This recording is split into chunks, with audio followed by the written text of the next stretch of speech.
Hey friends, VIVO பார்த்தீங்கன்னா ஒரு புது ஃபோன் லான்ச் பண்ணியிருக்காங்க லாஸ்ட் வீக் Y83 அப்படின்ட்டு. இது வந்து ஒரு மிட்ரேஞ்ச் ஆஃபரிங்காக அவங்க விடுறாங்க.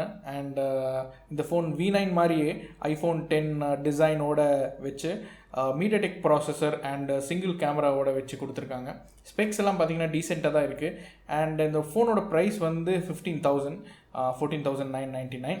அண்ட் எனக்கு தெரியல, இதே ப்ரைஸ் ரேஞ்சில் நிறைய ஃபோன்ஸ் இருக்குது, நோட் 5 ப்ரோ அது இது நிறைய ஃபோன்ஸ் இருக்குது. ஆனால் இது வந்து ஒரு இம்பேக்ட் கொடுக்குமா அப்படிங்கிறது கரெக்டாக தெரியல. But let's find out in this video.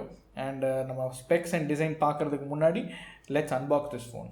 First நம்ம இந்த பாக்ஸ் ஓப்பன் பண்ணி உள்ளே என்ன இருக்குன்னு பார்க்கலாம்.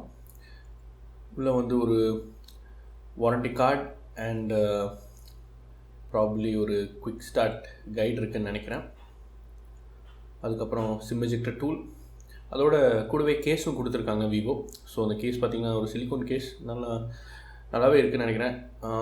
அதுக்கப்புறம் ஃபோனை எடுத்துடலாம். ஃபோனை அன்ராப் பண்ணி ஃபோன் பார்த்திங்கன்னா ரொம்ப நல்லாவே இருக்குது. iPhone 10 லுக் அண்டு நல்லா ஷைனிங்காக ஸ்க்ரீன் ப்ரொடெக்டரும் இருக்குதுன்னு நினைக்கிறேன் கூடவே. பட் இப்போதைக்கு நம்ம அதை தள்ளி வச்சுட்டு மற்ற ஐட்டம்ஸ் பார்க்கலாம்.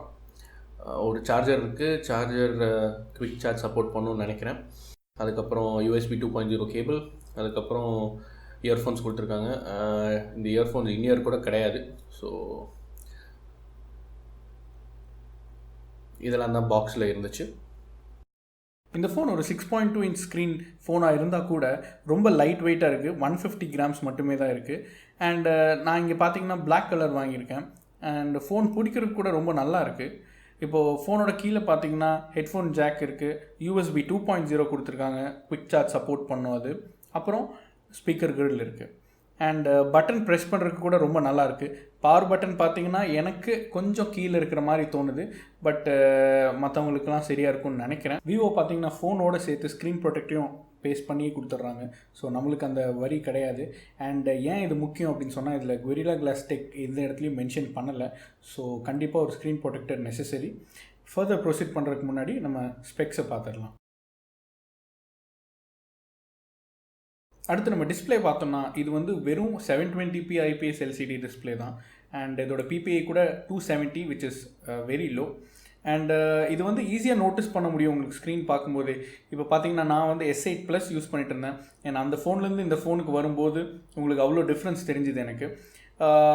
எல்லாம் இந்த ப்ரைஸ் ரேஞ்சில் வந்து 1080p டிஸ்பிளே கொடுக்கும்போது விவோ 720p டிஸ்பிளே 15,000 ருபீஸ்க்கு கொடுக்குறது வந்து கொஞ்சம் டிபேட்டபிள் தான். அதுக்கப்புறம் பார்த்தீங்கன்னா டிஸ்பிளே மோடில் வந்து வேறு எந்த செட்டிங்ஸும் இல்லை, ஒரே செட்டிங் தான். அண்டு ரீடிங் மோட் மட்டும்தான் இருந்துச்சு எக்ஸ்ட்ராவாக. டிஸ்பிளேவை பொறுத்தவரைக்கும் இது ஐஃபோன் மாதிரி இருக்குது, அவ்வளோதான். மற்றபடி வேறு எதுவுமே இந்த டிஸ்பிளேயில் நம்ம சொல்ல முடியாது. வியூவிங் ஆங்கிள்ஸ் கொஞ்சம் பரவாயில்ல, நல்லாயிருக்கு.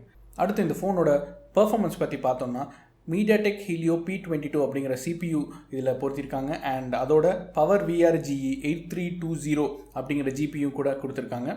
அண்ட் இதில் நான் கேம் எதுவும் ஆடினதில்லை இப்போ வரைக்கும். But apps opening and multi tasking பார்த்திங்கன்னா ரொம்ப ஸ்விஃப்டாக ஈஸியாக இருக்குது. அண்ட் இது 4GB RAM இருக்கிறதுனால கூட அதை ஹெல்ப் பண்ணியிருக்கலாம். அண்ட் இதில் நம்ம சீக்கிரமே multi tasking test, gaming test and speed டெஸ்ட்லாம் செக் பண்ணி பார்க்கலாம் if it is worth the 15,000 money. Vivo பார்த்திங்கன்னா அவங்க மார்க்கெட்டிங் ஸ்ட்ராட்டஜியே கேமரா ஃபோக்கஸ் பண்ணி தான் இருக்கும். பட் ஆனால் இந்த ஃபோனில் டுவல் கேமரா கிடையாது. ஒரே ஒரு சிங்கிள் 13 மெகாபிக்சல் கேமரா தான் பின்னாடி கொடுத்துருக்காங்க, LED ஃப்ளாஷோட. அண்டு முன்னாடி வந்து ஒரு 8 மெகாபிக்சல் கேமரா இருக்குது. ஸோ ரெண்டுமே வந்து அப்பர்ச்சர் f2.2. அண்டு ரெண்டுமே 1080p at 30 fps ரெக்கார்ட் பண்ணும் வீடியோவை. நாங்கள் கொஞ்சம் ஷார்ட்ஸ் எடுத்திருந்தோம், அது நீங்கள் பார்க்கலாம் இங்கே.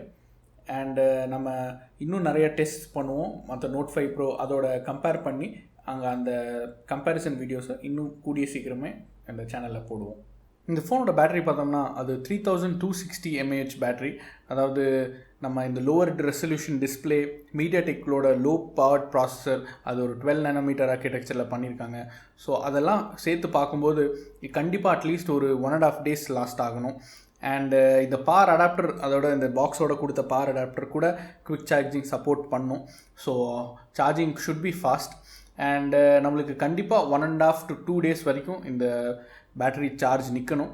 ஸோ நம்ம இதை வந்து ஃபுல் ரிவ்யூவில் கண்டிப்பாக ஃபுல்லாக சார்ஜிங் டைம் எவ்வளோ நேரத்துக்கு நிற்குது, எவ்வளோ ஸ்க்ரீன் ஆன் டைம் அப்படிங்கிறத கண்டிப்பாக பார்க்கலாம். இந்த ஃபோன் வந்து FunTouch OS 4.0 விவோட ப்ரொப்ரேட்டரி ஓஎஸ் ஒரு கஸ்டம் ஸ்கின்னு சொல்லலாம். அது வந்து ஆண்ட்ராய்ட் ஓரியோ 8.1 ரன் ஆகுது. அண்டு செக்யூரிட்டி பேட்ச் பார்த்திங்கன்னா ஏப்ரல் செக்யூரிட்டி பேட்சில் தான் இருக்குது. அண்டு இது ரொம்ப நிறைய ஐஃபோன் யூஐ மாதிரியே இருக்கும். உங்களுக்கு ஐஃபோன் 10ஓட யூஐ எப்படி இருக்கோ அதே மாதிரி தான் இவங்க பில்ட் பண்ணியிருக்காங்க. அண்ட் டு மை சர்ப்ரைஸ் இது ரொம்ப நல்லாவே ஒர்க் ஆகுது. ரொம்ப ஸ்மூத்தாகவும் இருக்குது. நான் அதை எதிர்பார்க்கவே இல்லை இந்த ஃபோனில். ஏன்னா இது என்னோடய ஃபர்ஸ்ட் விவோ ஃபோன். அண்ட் நான் நோவா லான்ச்சர் அந்த மாதிரி எதுவுமே போடல. ஏன்னா எனக்கு இந்த ஓஎஸோட லான்ச்சரே வந்து ரொம்ப நல்லா இருக்கிற மாதிரி தோணுச்சு. அண்ட் அதே மாதிரி இதில் நிறைய குடீஸ், நிறைய ஃபீச்சர்ஸ் இருக்குது. லைக் நேவிகேஷன் ஜெஸ்டர்ஸ் ஐஃபோன் 10 மாதிரி, அந்த double tap to wake, bike mode and face unlock, game mode, இந்த மாதிரி எக்கச்சக்கமான ஃபீச்சர்ஸ் இருக்குது. ஸோ அதில் ஒரு பாதி தான் நான் பார்த்துருக்கேன். மீதி எல்லாமே வந்து ஃபுல் ரிவ்யூவில் நம்ம கவர் பண்ணலாம். இந்த ஃபிங்கர் பிரிண்ட் ஸ்கேனர் இந்த ஃபோனோடது பார்த்திங்கன்னா ரொம்ப ஃபாஸ்ட் அண்ட் அக்யூரேட்டாக இருக்குது. அண்ட் அந்த பிளேஸ்மெண்ட் கூட ரொம்ப ப்ராப்பர் பொசிஷனில் வச்சுருக்காங்க. அண்ட் அந்த சென்சர் சைஸ் கூட பெருசு. ஸோ ரொம்ப ஈஸியாக நம்ம ஃபிங்கர் டேப் பண்ணி அன்லாக் பண்ணிடலாம். அதே மாதிரி ஜிபிஎஸ் பார்த்திங்கன்னா ஜிபிஎஸ் கூட கரெக்டாக இருந்துச்சு. நான் ஒரு 2-3 தாட்டி யூஸ் பண்ணேன். அண்ட் அது ப்ராப்பராக ஃபாஸ்ட்டாக லாச் ஆகிடுச்சு. அண்ட் நேவிகேஷன் கூட சீம்லெஸ்ஸாக காட்டுச்சு. ஸோ ஃபைனலி நம்ம இந்த unboxing and initial impressions of Y83 பார்த்துட்டோம். ஸோ இது விவோக்கு ஒரு நல்ல ஃபோனாக அமையுமா அப்படிங்கிறது நம்ம பார்த்து தான் சொல்லணும். அண்ட் இதே ப்ரைஸ் ரேஞ்சில் நிறைய ஃபோன்ஸ் இருக்குது, நிறைய காம்படிஷன் இருக்குது. அண்ட் இந்த ஃபோன் ஸ்பீட் டெஸ்ட்டில் இல்லை பெர்ஃபார்மன்ஸ் டெஸ்ட்டில் இல்லை ஃபோட்டோ டெஸ்ட்டில் ப்ராப்பராக வருதா, இல்லை இது நிஜமாகவே ஒரு டம்மி ஃபோனா அப்படிங்கிறத நம்ம ஃபுல் ரிவ்யூவில் செக் பண்ணலாம். நான் உங்கள் அரவிந்த், சைனிங் ஆஃப். பை.